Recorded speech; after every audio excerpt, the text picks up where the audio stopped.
Alright, YouTube, we're back discussing bolt-action rifles of World War II. I don't want to go at length in this video because we were having some issues recording it. Ended up turning into me rambling sometimes, and I also ran out of space a couple times and kind of messed stuff up. But we've got an Arisaka, a Mauser 98, and two Mosins. From top to bottom, we've got a 1946 Zhesk M44. We have a 1940 Tula M9130. We have a 1942 VZ24 Mauser, Czech produced. We have a 1942, 1943. It's hard to discern the markings. Type 99 or something. That was captured on Okinawa. Now, you guys might have seen my previous videos on the Mosin versus the Mauser. Read the comments that I have posted down below responding to people. I am not at all arguing that the Mosin is a better rifle than the Mauser. The Mauser is far superior to the Mosin Nagant in construction and quality. However, the average engagement range of World War II was 50 meters. Accuracy, there really is no practical difference within that distance. Now, people might say my Mosin Nagant shoots like crap, while my Mauser shoots excellently. Most people, generally speaking, are putting surplus ammo through their Mosin Nagant and new production ammo through their Mausers. Get a couple boxes of PPU ammo for the 54R, for the Mosin Nagant, 7.62x54R. Shoot it through your rifle. I guarantee you will be surprised on the accuracy potential.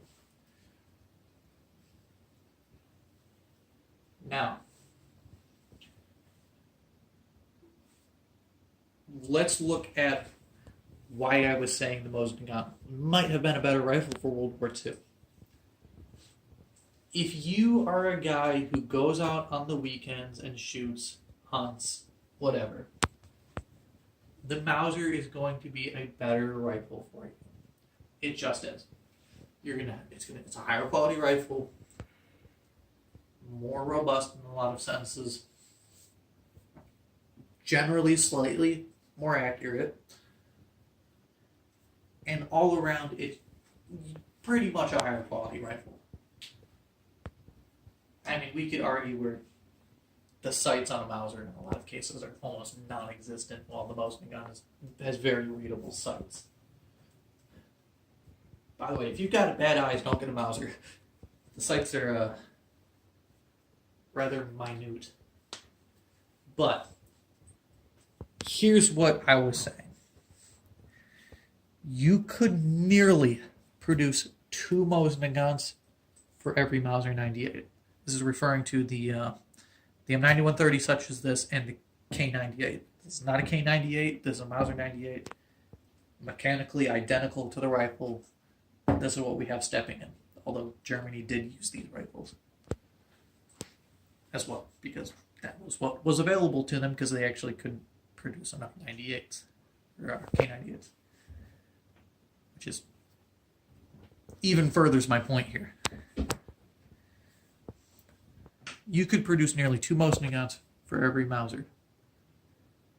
You can arm nearly double the amount of people if you use a Mosin Nagant compared to a Mauser 98, as far as quickly arming the military in duress of war. The rate of fire coming out of two Mosin Nagants is superior to a Mauser 98. Accuracy at the distance of 50 meters is negligible. When you look at these rifles under a military context of the era and from the situations these rifles were exposed to, the Mosin Nagant was probably a better choice. Now, when you want to talk about long range, I would much rather have a Mauser 98. The triggers are better, the actions are better. Generally, if you're going to shoot longer range past 50 yards, of course, these are capable out to multiple hundreds of meters. I've seen people ring steel plates with Mausers at 800-900 yards, iron sights. Yet again, I have with the Mosin as well. I'm not going to argue the authenticity of those videos. That's neither here nor there. But it was done. It's been documented to happen during the war as well. Now, people say the Mosin is just it's trash compared to the K98. Absolutely not. Look up the deadliest snipers of history, the top 10 or 15.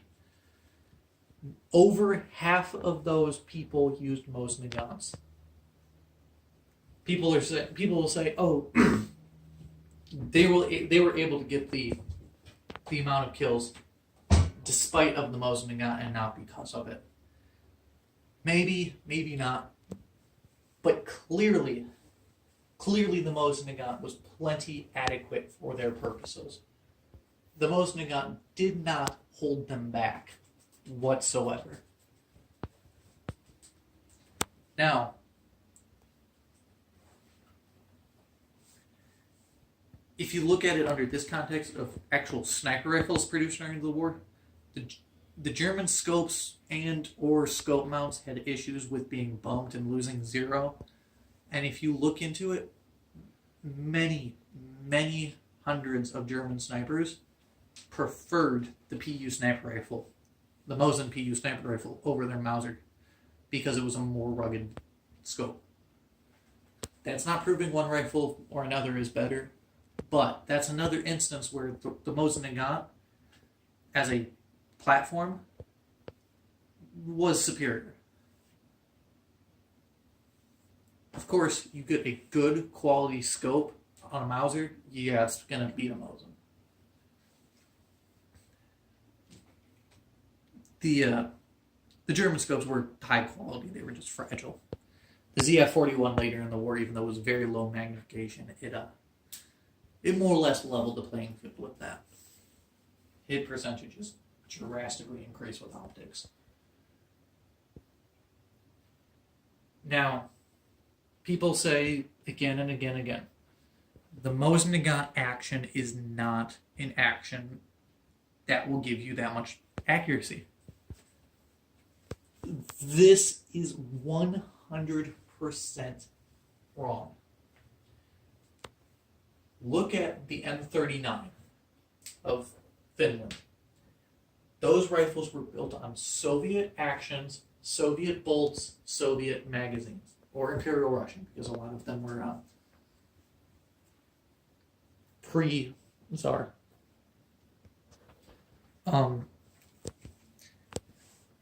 The M39 is an absolute Cadillac of a rifle. Very, very accurate. And later, not a lot, but a few M39 Mosin Nagants were turned into Finnish Olympic rifles during the 50s, 60s, and into the 70s. And they scored extremely, extremely well. Granted, that is an absolute precision rifle build. However, it was built on a service rifle action. Soviet parts in that action. The Finns never built their own receivers, bolts, magazines, etc. They could have gotten basically any action they wanted to for an Olympic rifle. There would have been no issue. There would have been no issue with getting a handful of Mausers to build into Olympic rifles. Post-war, the Mauser 98 was everywhere. Service rifles were a dime a dozen. They could have gotten them out. They could have gotten Mausers if they wanted to build them into Olympic rifles, but the Mosin's accuracy was sufficient enough for their needs.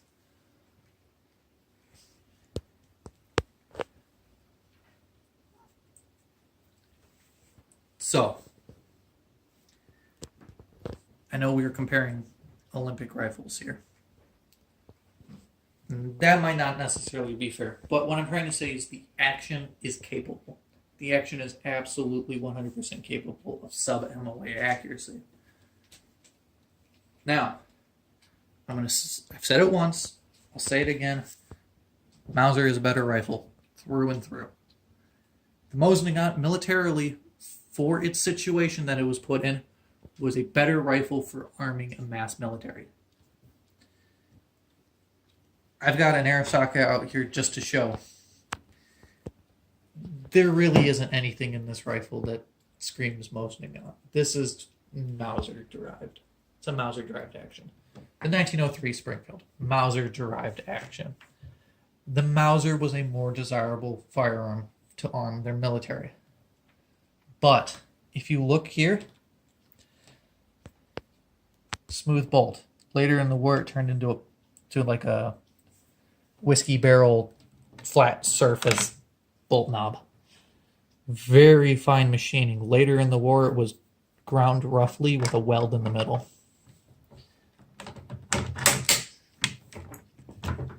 Rails for a dust cover. Finely adjustable front sight. Anti-aircraft wings. Adjustable up to 1,500 meters. Has a bottom notch in case this ladder is flipped up and you need to shoot at another target that's closer. You get a little U notch right here, as well as your peep set to your specific distance, as well as a peep sight when it's flipped down. This barrel band has provisions for a monopod, very, very finely machined. The nose cap has a tang on each side, 3 screws holding it in. Very, very finely machined. Very, very good quality. Fit very tightly to the wood. The front sight. Dovetailed in, triangular front sight. 2 protective ears. This is a late war gun.